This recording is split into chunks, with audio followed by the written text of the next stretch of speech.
There we go. Okay, we're recording now. So welcome everyone.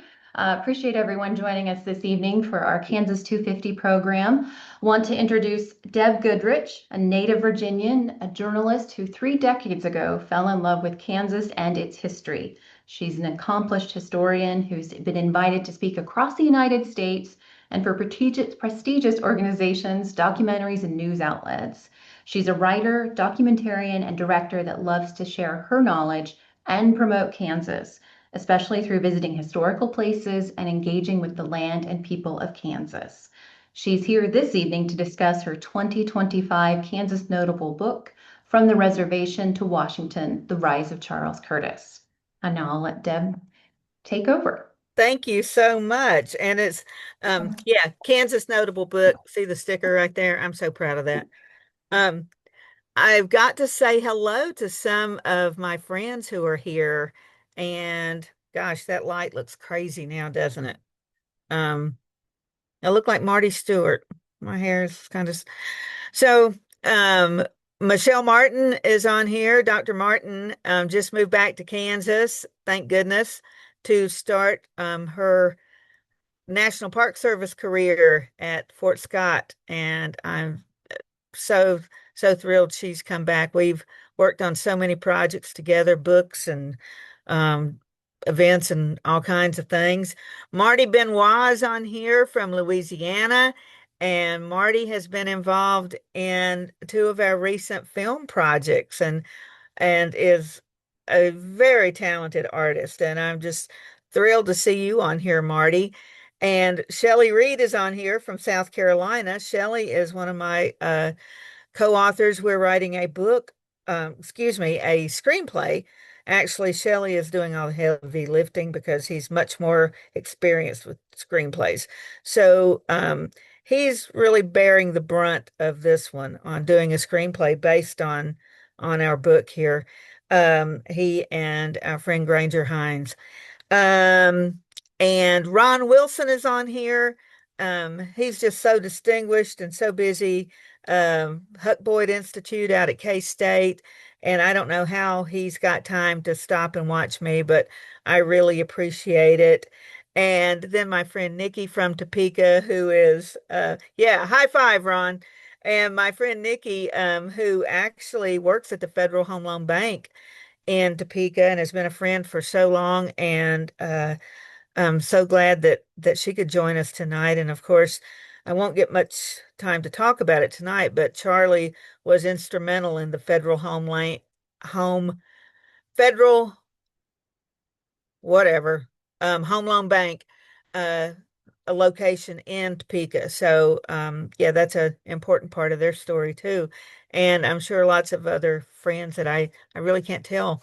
This is a this slideshow usually takes like 2 hours. I realize we're short on time tonight, so I'm going to skip through a bunch of stuff. If y'all don't mind, I would really appreciate it if you would indicate in the messages or, raise your hand, and my distinguished host can tell me how many people have read the book. And that will help me figure out, what to focus on. What you can, when there's Kay McIntyre, such a distinguished audience tonight. That'll help me figure out what I can kind of gloss over. I wanted to talk about uh, first off why I wrote the book, and some of you who are good friends have heard this story, but I came to Kansas in 1992, and I was a very non-traditional student at Washburn. I had worked in journalism in some form all my life, newspaper, radio, maybe no television up to that point, but all kinds of print media and lots of broadcast stuff. And I just wanted to take time to get my degree. And so I went to Washburn, and I cannot say enough about Washburn University. I absolutely loved it. I did not plan to stay, but I fell in love with Kansas history. And I fell in love with Kansas history through the Topeka Cemetery. And the Topeka Cemetery, I can't tell you how much it means to me. I wound up living there for a while. I was the resident historian at the cemetery. Um, it uh, it's the oldest chartered cemetery in the state. There's so many distinguished people buried there. Charlie Curtis being the highest ranking, but then you've got senators and governors and just all kinds of very interesting people. And I loved every minute I spent there. And that's how I met Charlie Curtis, was there at his final resting place in Topeka Cemetery. And the more I learned about Curtis over the years, the more fascinating he became. And so I've been researching him for 30 years. It's just about daggone time I got a book done. Um, Curtis and Hoover, and I'm sorry, I can't tell how you're viewing this, and I guess you can change your viewing screen. On mine, we've got Hoover covered up. I don't guess it matters, does it? Because we're not talking about him anyway. So this is the inaugural. I wanted to throw this in because I think this is a very modern looking image. And, we're coming on 100 years since this date right now. And it's so easy to look back in time and think, oh, that was so long ago. But this is very much the modern world that Charlie was being inaugurated into, along with President Hoover. And I think that that's important because of the world that he came from. His lifespan is, I think, that era of the most fascinating changes in our world, not just in America, but around the world, where you have people literally going from horse and buggy and candlelight to cars and electricity and radio and television and flight, and just the speed at which life was going changed so drastically during their lifetimes. So I think that this is important to remember. And this is President Hoover and the outgoing President Coolidge, who could not wait to get out of DC. Poured rain that day. They were all soaked to the bone. Everybody in the inaugural parade, just soaked to the bone. Now, this is a little bit later, and this is Charlie in the middle here, um, there with his nice, that looks like a real beaver hat. And his wife, or excuse me, his sister Dolly is to his right. And then her husband, Edward Gann, is to her right. And those three were inseparable during Charlie's time as vice president and during much of his time in the Senate. The Richmond Blues, isn't this beautiful? But look how wet it is. God bless them. Okay, here's a few highlights. I'm just going to hit a couple of these things. Born during Buchanan's presidency, died during FDR's presidency. Again, that span of the old world and the new world. Did not graduate high school and did not attend college. Passed the bar by reading law, like a lot of people did at the time. Elected simultaneously on January 23rd, 1907. This is when the state legislature was still electing the U.S. senators. And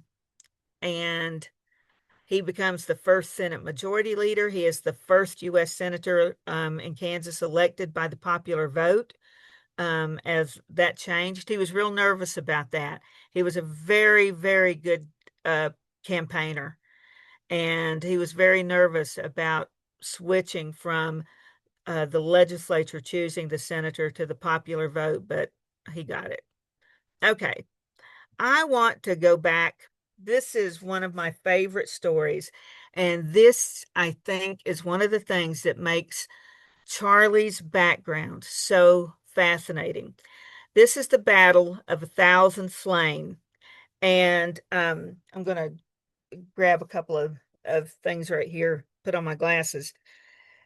A lot of people have never heard of this. Again, if you read the book, you have. But 1791, so we are barely a country when this happens. And of course, my granddaughter, who is brilliant, just graduated from Vassar with a double major in neuroscience and theater, loved the musical Hamilton. And so when I went to see her, we watched it on HBO or whatever. And then I made her watch 1776. And we talked about the difference and how the founding fathers were presented. And of course, in Hamilton, Hamilton is the hero. And Thomas Jefferson, kind of thrown under the bus, and maybe a couple of others. But I wanted to point this out to her. Hamilton, part of his plan for paying for the revolution was the sale of those lands in the Northwest, which of course is now the Midwest for us, Ohio and the states up there. And of course, who inhabits those lands? Well, they said nobody, but that was far from true. There were lots of different tribes inhabiting those lands and had been for quite some time. So, but we need that land, so we're going to get rid of them. And so Arthur St. Clair, who is an accomplished military man, is sent into that Northwest Territory to clear it of the native people, resulting in, I believe, what is still the worst per capita defeat the U.S. Army has ever experienced. The Battle of 1,000 Slain refers to the soldiers, the support personnel, wagon masters, things like that, that were killed or wounded during this rout of the Army. It was an incredible black eye for the United States. Washington was livid because he had told St. Clair to watch out, that the native people didn't fight the way the British did. They've got their guerrilla fighters, it's not the same. And of course, that fell on deaf ears. What is so fascinating, and the connection to Curtis, is one of the warriors there that day was Pawhuska, young Osage warrior who goes on to be the chief of the Osage, who enters into several significant um,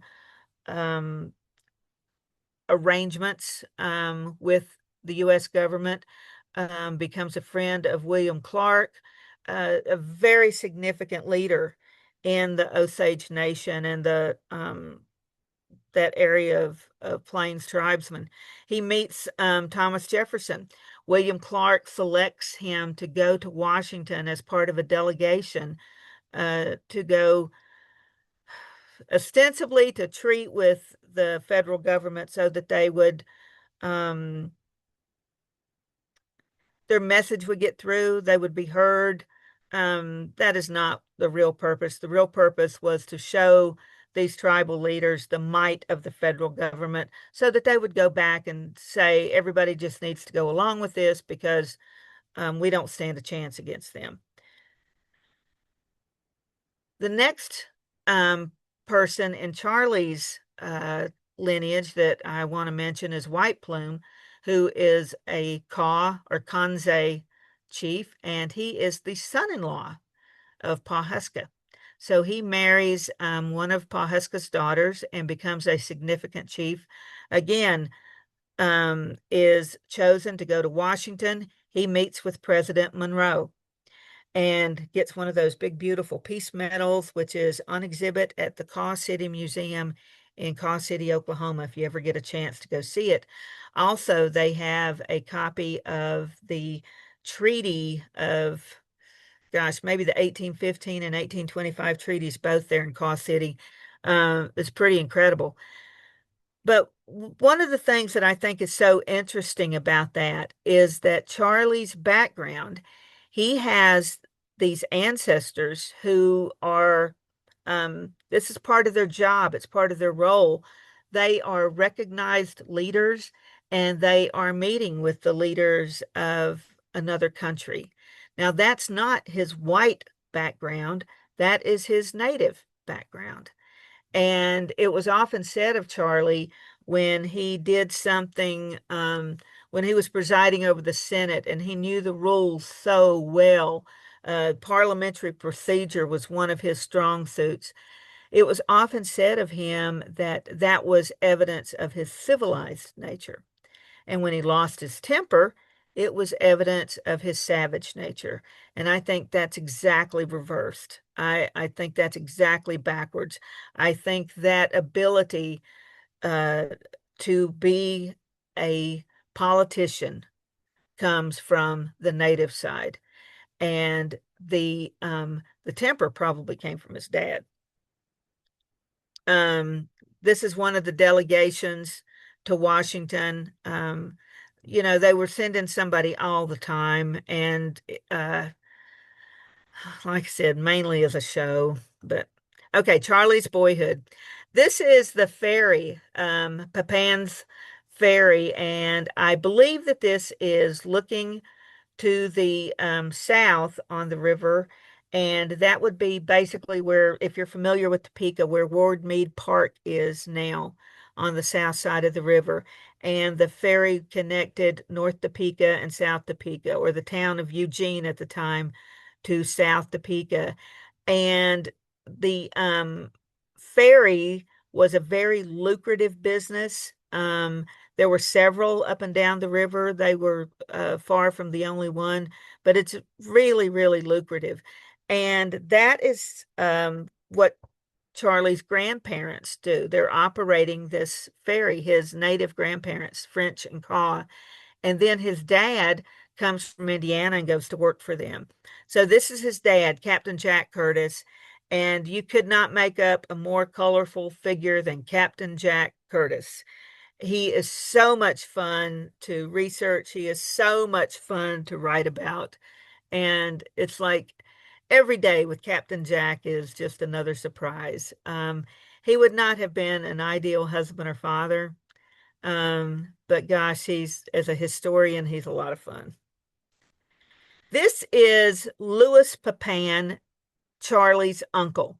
I do not have a photograph of the Louis Papan who was his grandfather. I've never found one. So I'm guessing that they resembled one another.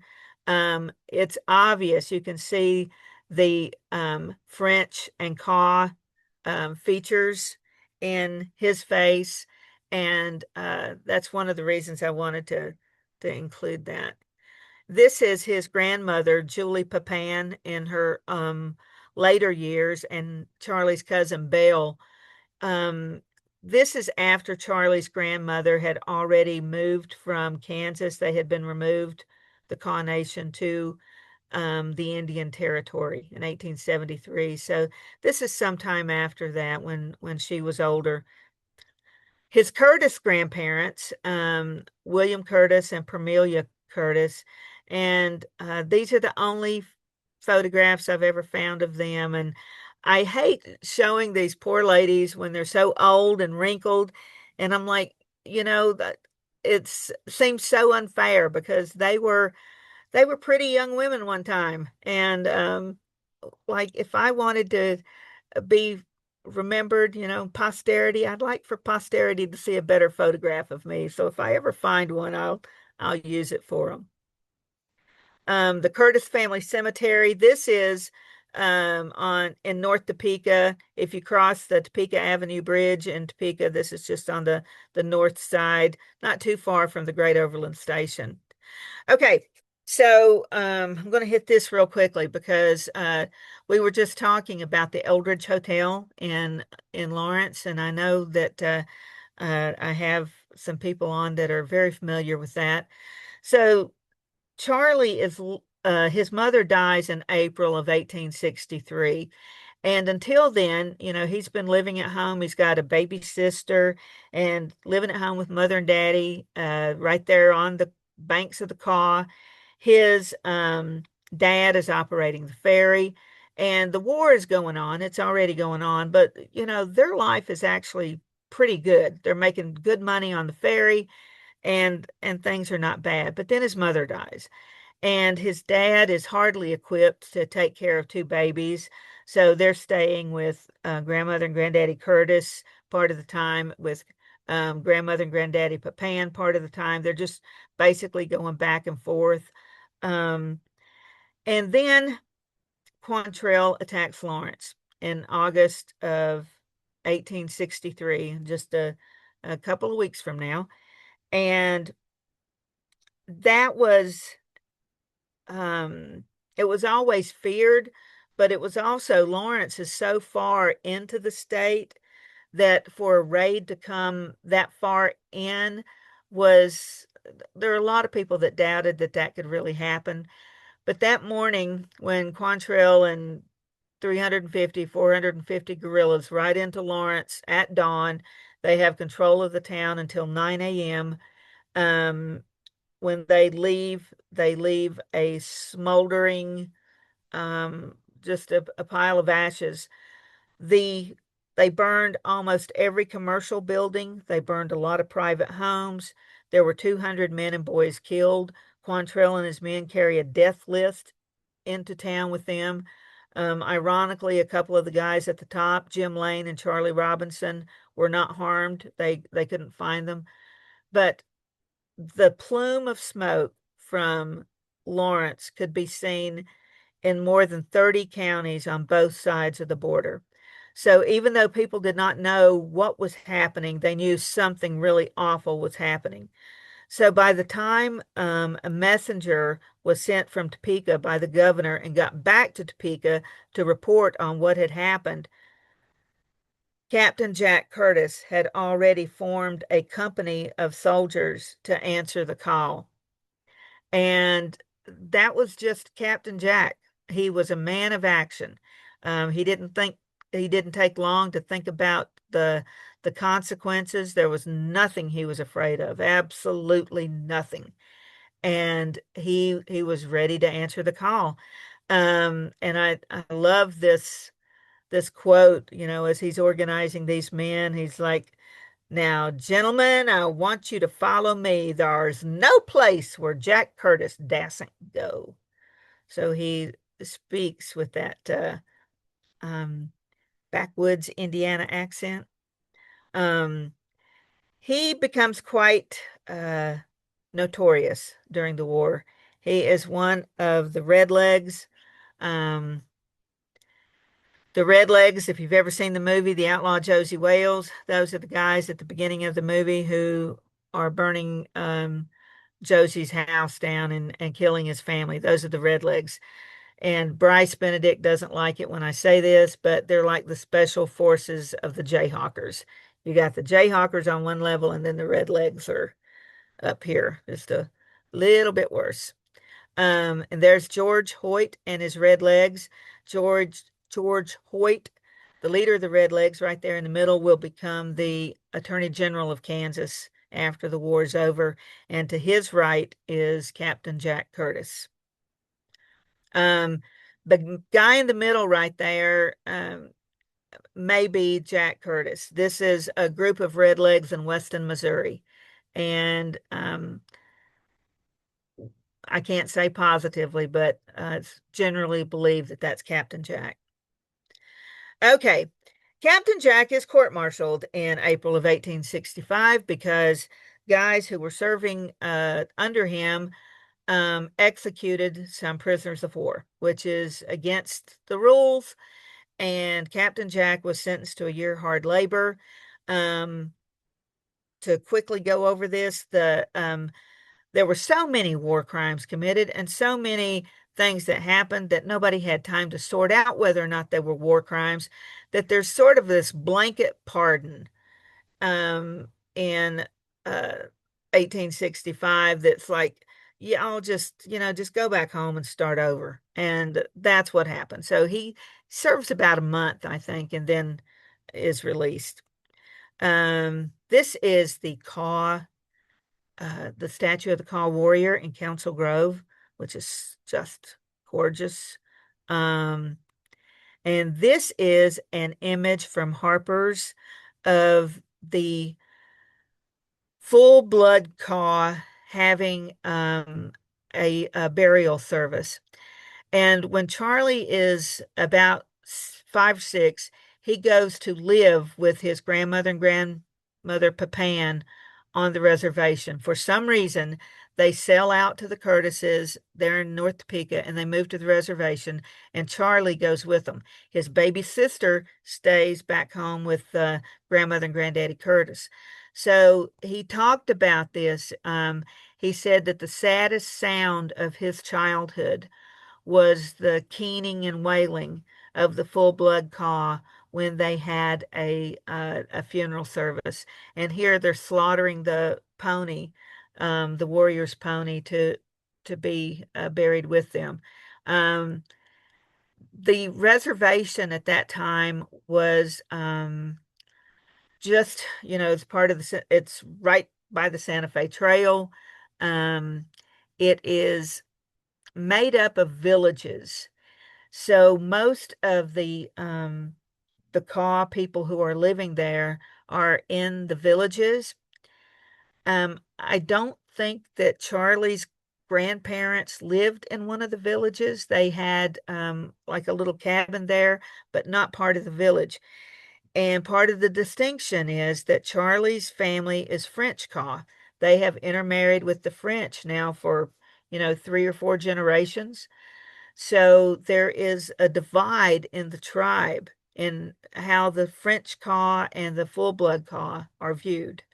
Um, they all essentially are uh, subject to the same rules. They're part of the same tribe.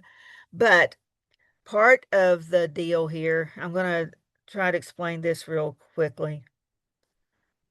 When White Plume, thank you, when White Plume signed one of his treaties ceding, a gazillion acres to the federal government, part of what he got back was a square mile of land for each of his grandchildren. And Charlie's grandmother was one of the grandchildren that got that square mile of land.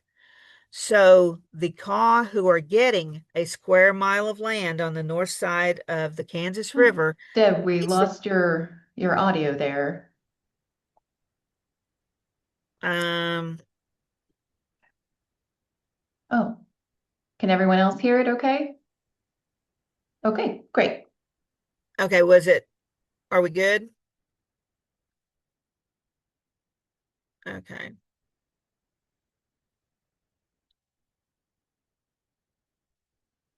I've got to,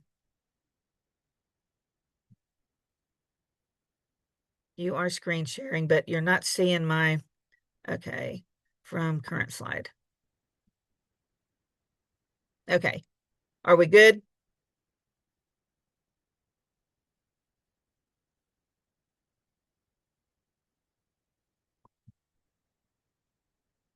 Can you hear me now?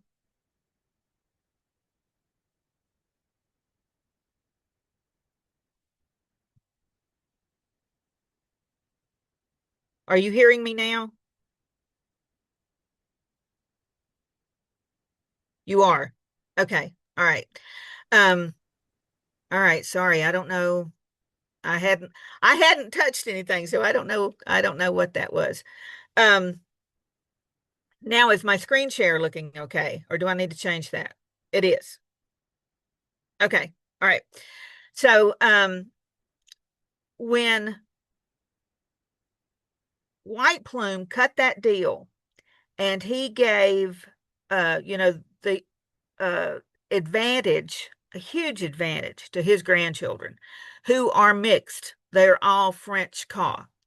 Um, that had to create some kind of rift in the tribe because the full blood Kaw did not get that economic advantage. Getting a square mile of land was a pretty big deal.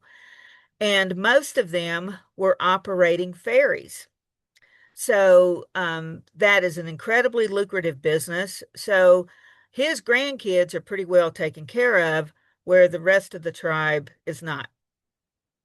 So I think that was a huge rift. Okay, it's about 7:30. What do I want to talk about? All right. So a couple of important things happen when Charlie is living on the reservation. The Kaw are just about starving to death. It's just a really sad time for them. Ron Parks describes that in The Darkest Period, a book he wrote several years ago that's really excellent. They are still going on their annual or maybe twice a year buffalo hunt out into my neck of the woods here, out into western Kansas. And in 1867, when they go on this buffalo hunt, they encounter their old enemy, the Cheyenne, and the Cheyenne kill a Kaw warrior. Well, the Kaw retaliate and kill about a dozen Cheyenne. Well, now that's a fluke. The Kaw are by this time very they're not nearly as strong in numbers and a lot of other ways as the Cheyenne. They know they can't maintain that kind of advantage, and so they start back home because they know the Cheyenne are going to come after them. So there's maybe 250 or more tribes people in this hunt. So these would be women and children and warriors and, just the whole uh, gamut, the whole community. And as they're coming back, they are starving and it's getting to be cold and they're coming through, like they stop and camp near Fort Riley. They're performing dances to uh, to make money to get back home. They have not gotten the buffalo they needed to sustain them through the winter. It's just an awful, awful time. About a third of the people on that trip died. And these would have been Charlie's family. These would have been his, cousins and uncles and aunts. And it's just a horrible time. But when they get home, they have a scalp dance. They have taken these Cheyenne scalps, and I believe that this is the last scalp dance the Kanze will have. But this is a big deal on the reservation. Charlie never, in anything I have found, ever mentions this. But there is no way that an 8-year-old boy knew a scalp dance was going on and he didn't go see it because the whole tribe is turning out to see this and to be part of it. I don't believe Charlie went on the hunt. He never said anything about that. There's nothing to indicate that he did. But some of the boys he knew that were his age certainly did. Um, so after the scalp dance, in June of 1868, the Cheyenne come to get their revenge and they attack the Kaw at Council Grove. They actually pass through Council Grove, come down Main Street, and the people in Council Grove go out to, see what's going on. And they said, "We're not interested in you. We want the Kaw." And they're like, "Go get them." Because they wanted the Kaw out of the way because they've got this beautiful land all along the Santa Fe Trail and they can sell this land. It's worth a lot and they just want to get rid of them. So there is essentially a big standoff all day. There's war cries and there's Charlie remembers the full blood Kaw passing by him and some boys who were playing and they were singing their death songs. And so it's not a big battle. It could have been really bad. But Charlie and his uncle go to Topeka to tell the governor, and Governor Crawford comes down to Council Grove. By then, the Cheyenne have left, but the ramifications will be felt for years to come. And yeah, it did not bode well for the Cheyenne. And of course, then 5 years later, the Kaw removed to the Indian Territory, and all that land is made available for settlement. So, for Charlie, though, the important thing is he's back in Topeka. His family decided if this was the sort of thing that was going to go on, he was going to go back to Topeka. He was going to stay with his white family and go to school. I don't know if he ever attended school on the reservation. Um, one of his teachers said when he came back to Topeka that he could not read and write in English. He said that is when he decided to forget French and Kaw because he was teased by the other boys his age for speaking those languages. And of course, he wanted to fit in. Um, and uh, they're working class people, but Charlie was always having to work, even as a young boy, which is not necessarily different for that time. But he's very industrious, and he's selling apples on the depot there in North Topeka. Anything he can do to make money, he's doing, and he's buying school items. He's buying books and sometimes clothes with the money that he is making. So he proves to be very smart and very industrious and very ambitious at a very early age. So shoot, it's 7:36 now. Does anybody have any questions yet? I can talk forever, but especially if you've read the book, you already know some of this. So let me grab a drink.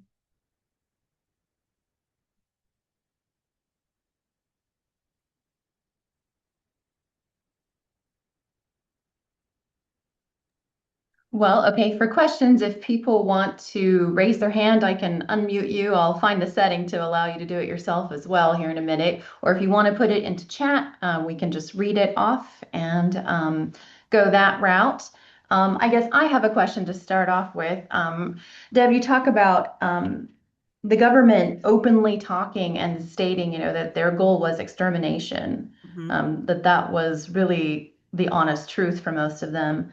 And it seems like you kind of put it out there that the idea was that Curtis had to make a decision at some point. The Curtis Act was about the idea like if there's not an effort to assimilate and have a vote and be part of the new American society, that they would be exterminated, that this was a choice of kind of all or nothing in a way. What do you, I were you shocked by the honestly, extermination talk and agree that that's kind of where Curtis was at? I was shocked by that. I really was. I thought that extermination, the term extermination, was more loaded language that to those native people it felt like extermination, but it really wasn't. But then reading the discussions on the floor of the Senate, where nobody is apologizing for using the word extermination, and they're talking about it so matter of factly. And I was floored, and one of the ones was John Sherman, who very, very prominent senator from Ohio, and the Sherman family, very well connected. And um, I, I was just floored. And these things are being reported in the newspapers, and people read newspapers back then. Now our attention span is like a gnat. But then these long articles in the newspaper, people read those. And so Charlie comes from literate people on both sides of the family. They all valued education. So you know that those newspaper articles are being read and discussed. He's hearing them at the table. He's hearing important people talk about that when they come into town there at the railroad station. He's smart. He knows what's going on. So I think even as a boy, he is processing this.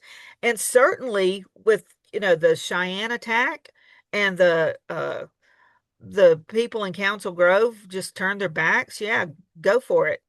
If they had been wiped out, if the Kaw had been totally wiped out, there would have been no apologies for that.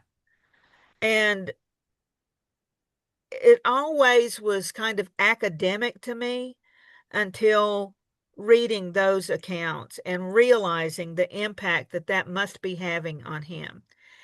And again, he is mixed, so he's not fitting in either world completely. But that gives him a broader perspective too. It gives him the perspective from both worlds. And also, and this is something Michelle and I have talked about before, and I do not think this can be overstated. Um, Charlie comes of age in Kansas, where the federal government is the ultimate power broker. And Charlie knows the people who are brokering power with the federal government. Jim Lane, who has the ear of Lincoln. Charlie would have known Jim Lane. He would have known all those people from being there in Topeka because it's a small town at that point. And he would have seen all those people and he would have heard them talk. And the government, controlling the government in Kansas at that time is how you get ahead.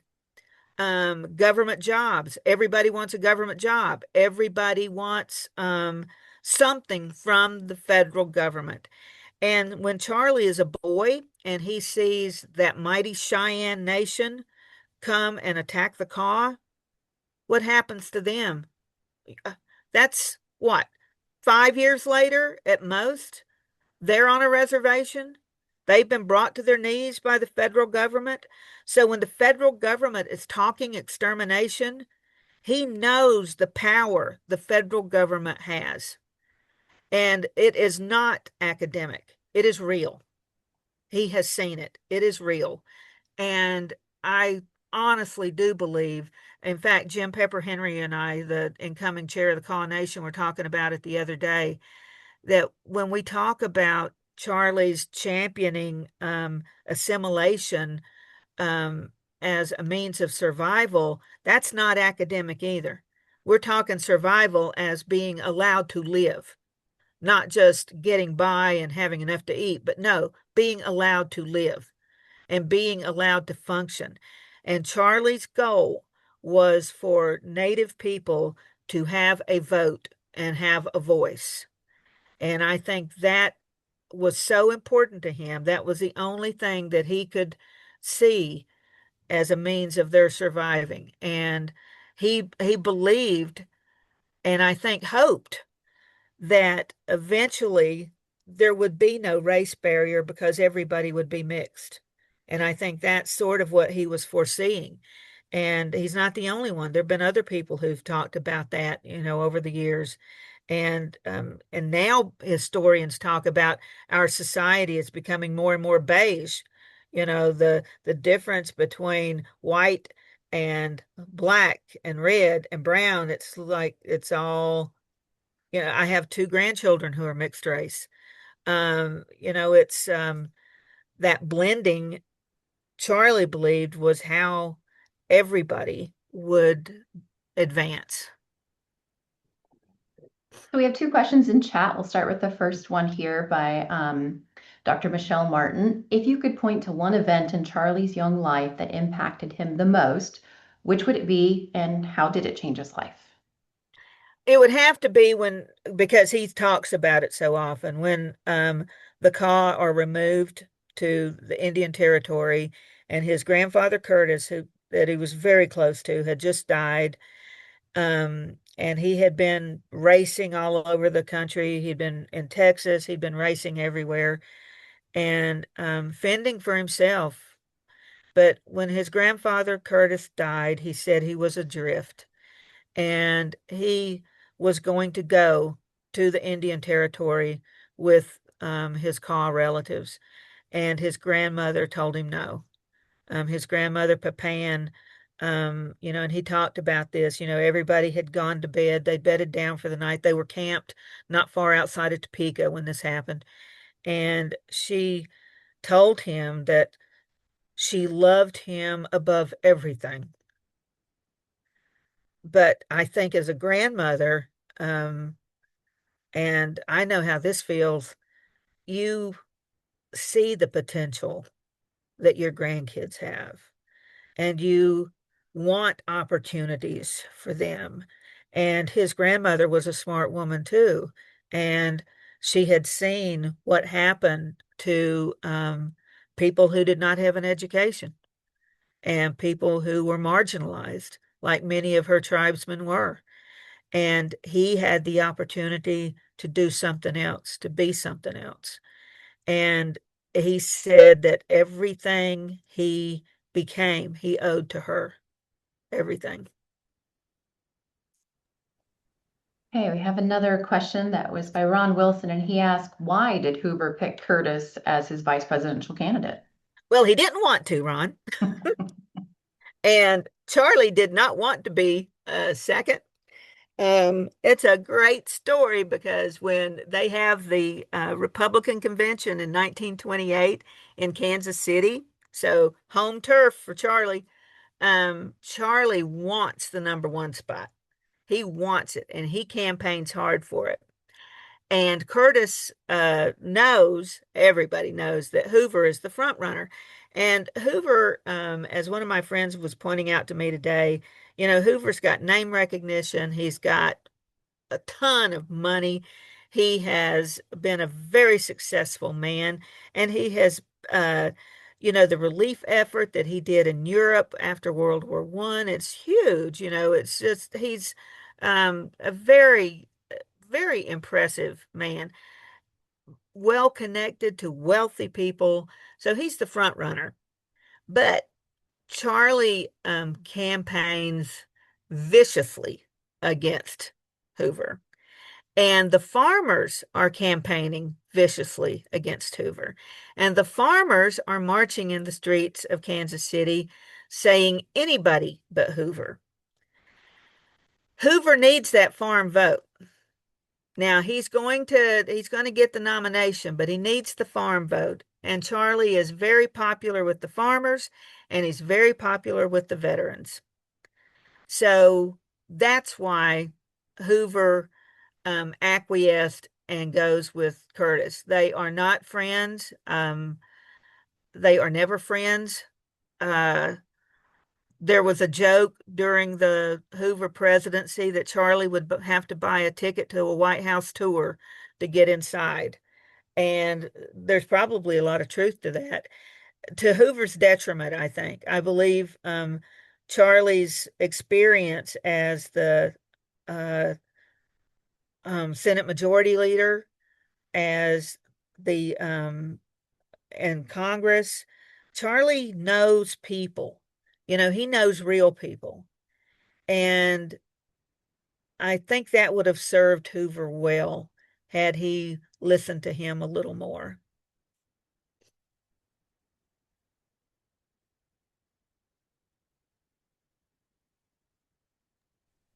I don't see a question in the chat or audience just yet. So I have another one here about, Okay. I think you've displayed that this evening, just how fascinating his story is and how Mhm. unique a moment in history it was as well. So, how difficult was it to break down those big moments in Kansas and U.S. history in a way that was able to keep it focused on Charlie's story? I really appreciated that in the book that you built Oh, up thank you. to a lot of things, but there was this condensed version of these moments in history that didn't take you out of Charlie's story. How It difficult was was it to do that? grueling. It was so hard. And as Burke Davis, the famous Civil War historian, and so many other people have said, good writing is hard thinking, and um, it's so hard because you can go down so many rabbit trails here. And I had three excellent first readers. One was my friend Carol Newman Waskey in Philadelphia. And in fact, the first draft was written on the third floor of their Victorian home in Philly. My friend Jane Pierce at the Fort Wallace Museum, and my sister, who is a bookkeeper in Mount Airy, North Carolina, and is very, very smart, but not a history nerd. And she was a fantastic first reader because she'd be like, okay, this is boring as hell. I don't know why you put this in there. And but she also was really good about the logic. Now Jane and Carol were more familiar with a lot of the history, or at least pieces of it. Um, but Denise was a really good judge of the logic, and that was very helpful. Like I said, she's a bookkeeper, so the logic had to flow. And so you can thank them for that. There were things that the extermination broke my heart, and I would just have to stop and um just I just have to stop for a few hours or a day or two and just deal with that. The other one that broke my heart was the Bonus Army and the story of the Bonus Army in Washington. And I knew it broke Charlie's heart because he had always championed the veterans. And to be lumped into this group that did not value them um, just killed him. He was great about towing the party line and not throwing his comrades under the bus publicly, but that one really hurt him.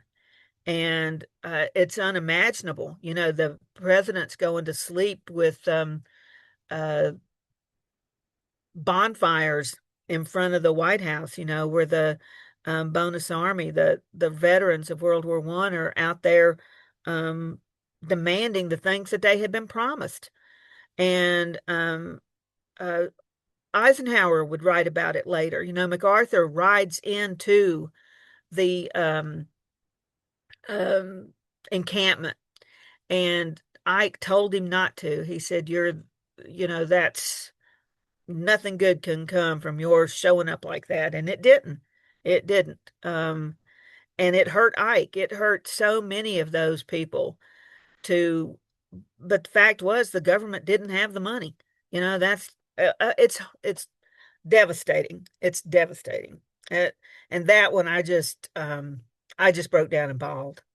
Um, and it would be so easy to go off on that one and just, this is the chapter on the Bonus Army, and you just can't do that. I do think that my background as a journalist helps because you've only got so much space, so many words, and you've got to tell that story. So that helps. That's good training. Great. Well, I believe everyone can, if you need to unmute yourself to ask a question, you can raise a hand. That's great, or put it in the chat. Um, I'll give everybody a minute if they'd like to ask a question. This has been wonderful. I appreciate it so much.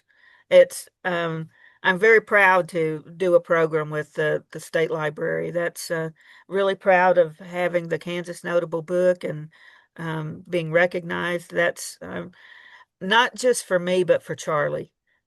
He is deserving of that recognition. So I'm really proud of that.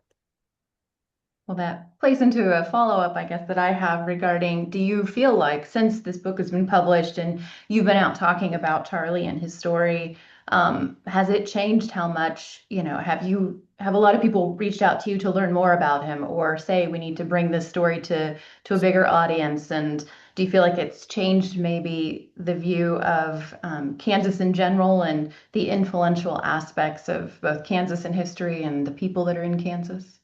I don't want to overestimate its impact, but I do think it's had one. And I th hope it will continue to have one. And I know that there are other scholars doing work on Charlie now. Chris Pascal, and Chris is in Massachusetts, I think, is working on a book on Charlie and doing some fantastic research. Where I focused, I think, on Charlie, the man, and the context. I wanted you to meet him.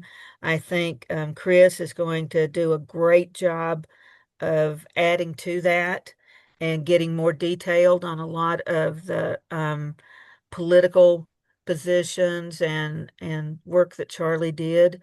He champions women's rights. He gets talking about uh, veterans. He is the one who gets a pension for Buffalo soldiers. He is the one who makes that happen. Um, there's so many good things that he did. And of course, the Curtis Act, which is a real blow to tribal sovereignty, is gives him a very mixed legacy, and rightfully so. That had a real impact on real people. so I think it's important to understand him and where he was coming from. He himself said that in its final form, that's not what he intended, and I think that's probably true. But it's there's a lot to digest in anybody's life, and especially when you're involved as involved and as influential as Charlie was. And I just think it deserves more attention. And the state now has the Curtis House, and that will be they're working on interpretation for that, and I know that the Kaw Nation is involved in that interpretation, so I'm really excited about that. So I think everything is coming together to to shine a light on Charlie and the context, the people around him. Arthur Capper is another one who, the senator and governor while Charlie's in office, and an incredible story. And when you look at all those people who are around him at the time, it's pretty incredible.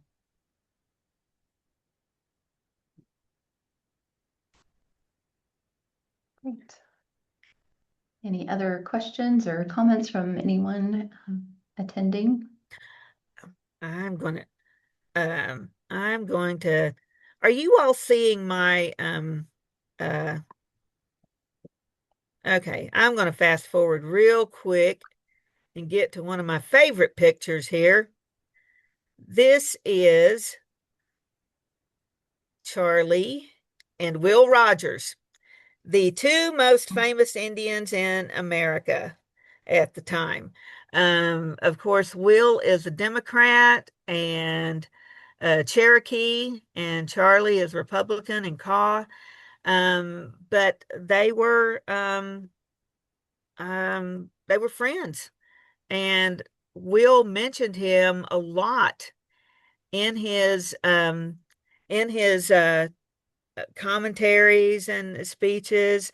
And a documentary that I wrote and directed has won a Will Rogers Medallion Award.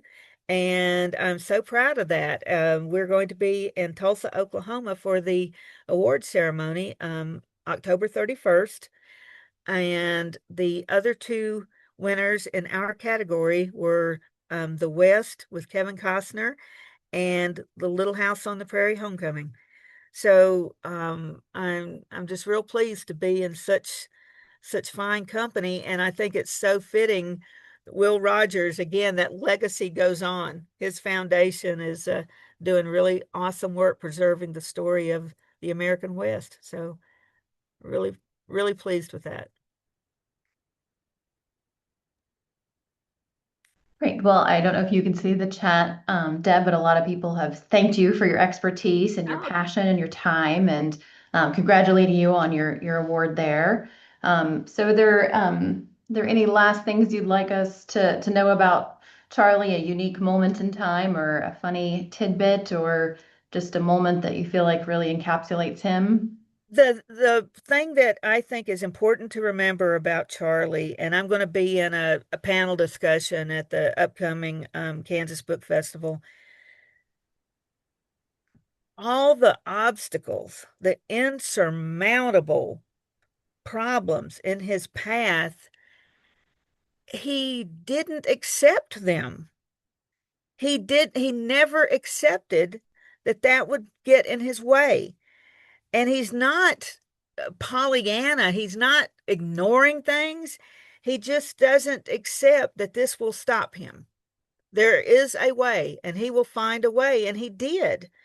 And some people have said, well, he could pass for white because he just wasn't that dark. Yes, he was. He was recognizably an Indian by the color of his skin. And so they knew him all over Topeka, knew his background, but when he walked into places they did not know him, they instantly recognized him as a dark-skinned person. And had he not been able to count as white because of the power of his Curtis family in North Topeka, he would not have been eligible to vote in most of the elections that he was in. But nobody was going to argue with them because they had such a big voting bloc. So just don't take no for an answer. That's Charlie. That's good advice when you want to get things done. Agreed. And he got things done. He got things done. He Yeah, did. great. Great. Well, we had some other people say thank you, and it was a wonderful program. And Dr. Michelle Martin indicated that she thinks his relationship with his sister Dolly and her political acumen is also interesting to delve into, which might be another program, maybe a follow-up or a Would follow-up love book to for do a you. program on that. Love to do a program on that. Great, great. Well, again, if anybody wants to say anything else in the chat, or you can unmute yourself if you'd like to say thank you to Deb verbally, that would be great. We'll give everybody a minute and then we'll go ahead and end the program. So I want to thank everybody for coming, as well as obviously Deb for sharing her expertise. Well, it's fun. I really enjoy it. And this is the fun part. The writing is misery, but the the research and then getting to share it with people, that's the icing on the cake. Uh and he's worth knowing. He's somebody worth knowing. So yeah, I'm very happy to share him with folks. And if you would like me to come and speak to one of your groups or do another Zoom, just, get in touch. Let me know. Great. Well, again, everybody saying thank you and look forward to hearing what you are investigating next, Deb. And I have to say, I really enjoyed the book myself. So thank Thank you very you much very for writing much. it. Thank you. Thank you Well, all. anybody? I appreciate everybody's time and being with us tonight. Great. Well, I'll end the program now and we'll see you hopefully at the Kansas Book Festival at the end of Yes. September on Yes. September 26th. Great. Bye. Bye-bye.